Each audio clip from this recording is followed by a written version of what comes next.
Timo, you're 22 years old, already 3 seasons into your NHL career.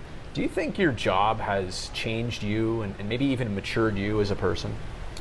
Yeah, I mean, playing hockey and being able to, do what you love the most as your, job pretty much, I think it's pretty special. And I've been, really enjoying my time, and, I think I've matured a lot, especially over the last 3 years, just because playing pro, you got to bring a lot to the table. It's, it's a lot of pressure at some points, and you got to be, ready to come in every day, and you got to earn your spot first. You got to, make your way to the NHL, fight for your spot, and then once you're there, you got to be able to keep it, and you always want to push yourself. So I think it's been a real fun journey for me. That's definitely helped grow me as a person too. I find it weird to always quote somebody when I'm talking to them, but I want to quote you here. I wasn't always a superstar in Switzerland or anything. I've always been a little bit of an underdog. I was always believing in myself that I could play in the NHL someday. Like, do you have that chip on your shoulder mentality? Is that something you've always had? Because the Sharks drafted you in the first round. I mean, they saw a lot in you. Yeah, I think growing up in Switzerland, hockey's not a big thing. It's obviously grown, but when you grow up in a little town in Switzerland, you just go play hockey. I was spending a lot of times, in the rink, but we never had, like where I was growing up, we never had the best team, the highest level, even in Switzerland. It wasn't the fast track to the NHL. Exactly. Yeah. So I was always just having a lot of fun playing hockey. I was always, working hard on myself without even, thinking about it, just because I loved it so much. So, yeah, it's definitely, when you're in Switzerland playing in a little town, you never really think, oh, hey, there's the NHL. Like, you never really think about that, but I just kind of, over the internet and all that stuff, you get to see some highlights of guys like Sidney Crosby, you have Joe Thornton, all these superstars that you watch on the internet, and you watch those YouTube clips, and then you're going out on the ice and you're trying moves that these guys are doing. So crazy. It was pretty cool for me, and I grew up really close to the rink too. So yeah, like I said, I spent every free minute in the rink. So speaking of surreal, your first NHL game in Montreal includes your first shot on goal, which turned out to be your first NHL goal. Like, how long did that moment take to set in? Some guys, it takes them a long time to light the lamp for the first time. Oh, it was crazy. I think I just went out there, and obviously in Montreal I played in the QMHL, so I had some, my billet family was there, and I had a lot of people that supported me. So for me, scoring that first goal, that must have been unbelievable. It was crazy. Like, I didn't even realize it at first. I was like, what's going on here? Like, I just scored on my first shot. I could not believe it. And then after, it took me a while, even after the game, I got back to the hotel, and I was like, wow, that was pretty cool. The fans love to use on social media the hashtag Timo time. Like, that's become a thing in the last couple seasons. I'm wondering if you, in your personal life, maybe use that with your friends. You come over, hey guys, it's Timo time. Or is that frowned upon? No, I never use it myself. Do you like it though? I mean, I don't hate it. Okay. I think it's great. Definitely when I score, I think it's a good play on words. Exactly. It feels right. Exactly. Yeah. But the guys, they make fun of it, and sometimes, they say for other things, it's Timo time. But I think it's a great thing. It started in Halifax, my juniors years there, and kind of, made its way up, and now, here in the NHL, it's been used. So that's pretty cool. So when the bill comes for this meal, it's Timo time. Did I do that right? You did that pretty good. You did that. I've never heard that one before. So. You talked about playing in the Q, and actually, I was doing the research here. You did drop the gloves in a game there. I feel like in the NHL, you don't have that first fight yet, but I feel like when that opportunity comes, I don't think you're going to shy away from it. I think in a weird way, you might be looking forward to that. Why are you laughing? Yeah, I've had like 2 or 3 fights in my North American career so far, and got it. It's mostly I'm a guy that's protective of my teammates, and if it happens, like you said, I'm not afraid of it, but I'm not the guy that's just trying to. You're not going to go seek it out. No, not if I'm really. Maybe if I'm really, really mad, but I'm usually trying to keep myself, controlled and stay, stay relaxed. Absolutely. I've always been interested in this. Let's say it's a night where you have a great game. It's a home game, night game in San Jose. Like, start me through walking out of the rink. Like, what happens in the rest of your night? Because I doubt you just instantly go home, lay down, and go to sleep. How do you unwind after a good night? After a good night? Usually we, it depends kind of on the schedule. But most of the times, if I don't have anybody visiting or something like that, we usually, some guys will go maybe grab some dinner or something like that because you're not going to sleep right after. Right. So you got to kind of like relax. Exactly. And so mostly we just, maybe grab a dinner somewhere. Or, I have a roommate, so I'll go home. And so it's never by yourself, though. You're always being social afterwards, would you say? Trying to be social, yeah. Even if I go home, my roommate's there. So I like to, even if it's a good game, some bad games, you try to maybe sometimes, want to get off the, thought of hockey, kind of get away. But if it's a good game, you're a little more relaxed than usual because, you feel good about yourself. You had a good game. So just usually go home. Like I said, maybe if you don't grab dinner, you go home and, sit on the couch. Just kind of, maybe watch some TV, watch some Netflix, go through your phone. I usually talk to my parents because they're up early in the morning. Exactly. Yep. So I would talk to them and, just kind of slowly try to make myself a little tired. So I have to go the other way on this too. Let's say it's not a good night, and those happen individually or for the team or whatever. Like, how are those different? And then how fast are you able to just shake it off, let it go, move on? Is it that night, the next day? What's it like? Yeah, I mean, over the past 3 years, I've kind of, matured in that part of my game too, to just kind of, forget about it quicker. Mm-hmm. Kind of analyze it. What did you do wrong? Why did you play bad? Or just why did you do that? So I think when I was younger a little bit, what I would do is I would get in the car, I would put on some music, and I had a pretty short way to my billet house back in junior, so I would take the long way. Yep. And sometimes I would just park my car, and if I was really mad, I would just start screaming a little bit. So just get it out of my system. Absolutely. Just park it somewhere where nobody can hear you. Put some music on. It sounds weird, but it's not. I think we've all done it, right? Yeah. It just feels good, and it's you got to let it out. All right. So in this day and age, there's media coverage all over the place, and I know you're a guy that's on social, so you must come across sometimes, people commenting about how the team is doing, how you're doing. You as a player, do you look at it? Are you curious? I'm not saying do you believe it or not, but do you ever see the feedback that other people talk about the team? And I'm saying this as somebody who does a post-game show. How do you perceive that, like when other people are critiquing yourself or even the team? Yeah, it's obviously a big part. I think there's no way to get around it. You just read it.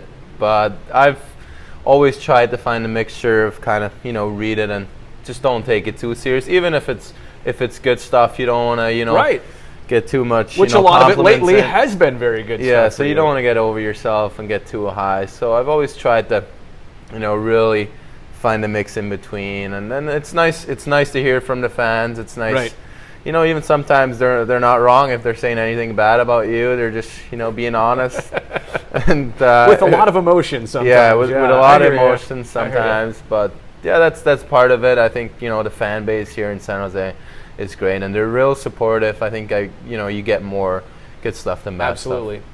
As an NHLer, as a European, there's been talk in the last handful of years about maybe someday there being an NHL team based in Europe. I don't know logistically how they would do that, but could you ever see that happening from the player perspective, or would it be worth it?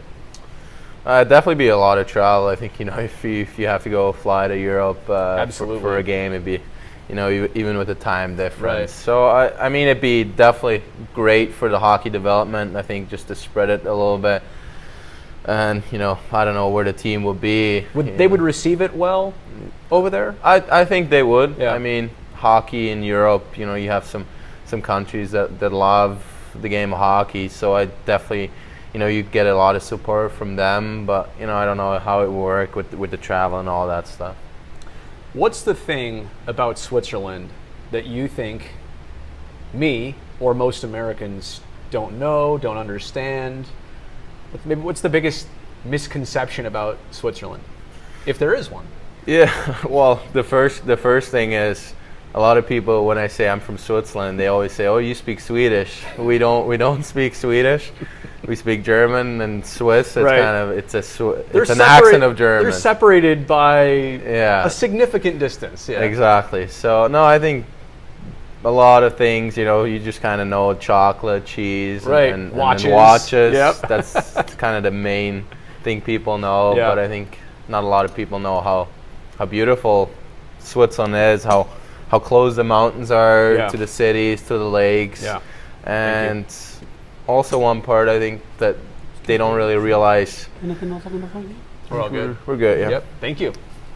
That you can travel so many places from Switzerland because It's we're centrally right in the located, middle. We're right in the absolutely. middle. So where I live, from my house, it takes me 20 minutes to go to Austria. It takes me 40 minutes Wow. to go to Germany, like 3 hours to Italy, and like 3.5 hours to France. So that's something I really appreciate back home, and it makes summers a lot of fun because you can just, for the weekend, you can just go to France, Italy, and spend your weekend there, Right.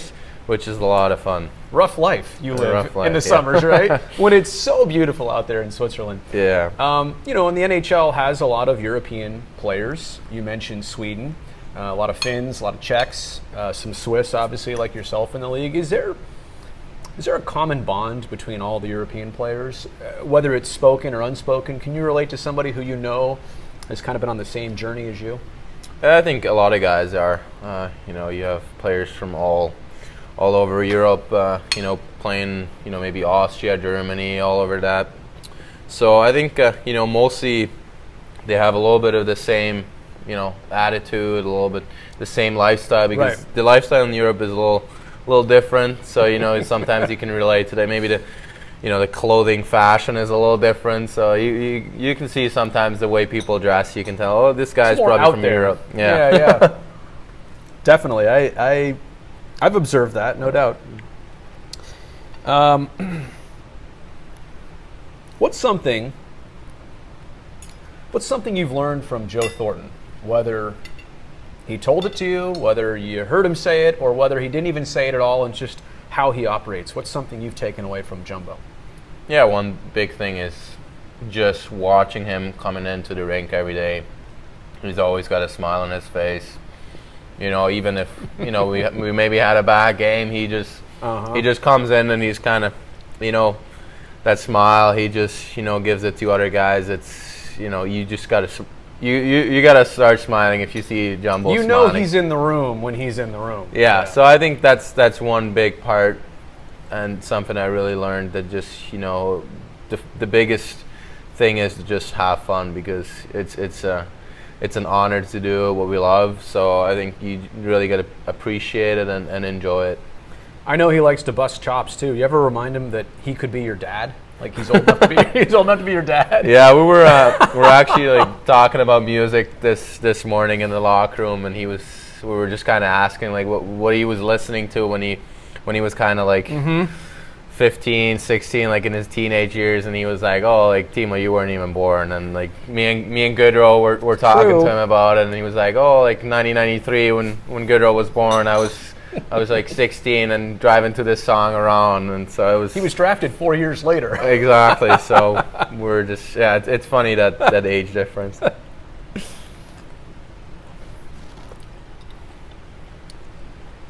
I imagine over the years that of all the coaches you've had, players you've played with, like somebody's given you good advice.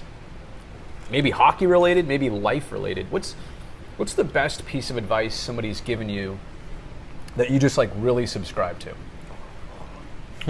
That's a good question. I think it was one of my coaches in Switzerland. He just kind of preached me, and he was always the guy that would say, like, the only way to success is hard and honest work. So I've always tried to take pride in that, just being a guy that's, working hard when there's nobody watching you, kind of.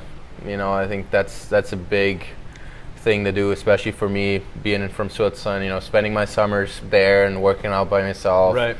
You got to do the hard work when there's nobody watching, when there's no coach watching you and checking on you, what you're doing. So I think that's something that I've tried to take to my heart and really do. Yeah. No shortcuts. No shortcuts. Yep. Exactly. I mean, you didn't really get the choice of who drafted you in this league. That being said, you seem like a guy that San Jose, the Bay Area, and Northern California might be a good fit for you. Do you agree? Yeah, going into the draft, you kind of don't really have too much control where you go. So I think San Jose is, I love it here. So I was really excited when I got drafted by San Jose. I knew obviously the weather's nice here in California, but when I got here, it was more than just that. So I think the whole organization, it's it starts with Doug and all the guys, the coaches. I think it's been a really good time for me. The fans here, incredible, supportive, and I think it's a lot of fun for us guys here to play. So I think it couldn't have worked out better for me. Yeah, I mean, obviously we know the fan involvement in San Jose, the whole production of what just being at a game is like how the tank is amazing. But you've now seen all the other rinks. Is there another one that going into it, maybe you were kind of blown away, like, wow, I can't believe I'm here, or this is a really cool hockey town? Is there just another road city that you've enjoyed? Yeah, I think Montreal, because I played in the QMHL, so that's kind of what we watch there. What's the Canadians are on TV there, and right. In Canada, always hockey is real big. So I think, especially plus that I played my first NHL game right in Montreal. It was pretty special. But even like Chicago is something that's I think an arena that's very absolutely very loud. Even Vegas. Yeah, which was crazy to play in last year. It was super loud, and the people were just going crazy. So, but I think every road city has its kind of like rare, like good stuff about it, and I think I've really enjoyed just playing in the NHL, just playing in different rinks, seeing different fans, and it's a lot of fun to stand in those rinks and play against really good players and really good teams. I probably should have led with this, but I want to apologize for my November mustache. This show is going to run for months, and people are going to see this later on, and it's not going to make a lot of sense. But I want to make the quick transition to facial hair for you. You can grow some, right? You're not a guy that completely struggles with it. Not completely, but there's a couple missing parts. And yeah, but you're only 22. I'm only 22, yeah. So I got to stay a little more patient about that, and definitely can't grow a beard like Burnsy and Jumbo had before. They're old. They're old guys. They're old guys, but no, I try. I let it grow sometimes, but then I see a couple parts missing, and I'll be like, oh, I probably should shave it off. It's not looking very good. All right, so coming up next year on the show, we're going to go out and take a look at cars, specifically BMWs. What kind of car guy are you? Like, when you look at a car, you want to drive one, you want to own one. Like, what features, what things do you look for? Well, I like sport cars, so I don't have a family yet. Very Euro, yeah, by the way. Very Euro. So I definitely don't mind something that's a little faster, that has a little sound to it, and a good looking car. So anything that's sporty and fast is something I prefer. So you're shopping for a sedan. I'll be shopping for the SUV, for the dog and the child. Right? Exactly. All right. Yeah. We'll see what we can find. So we're going to go car shopping Awesome. right after this.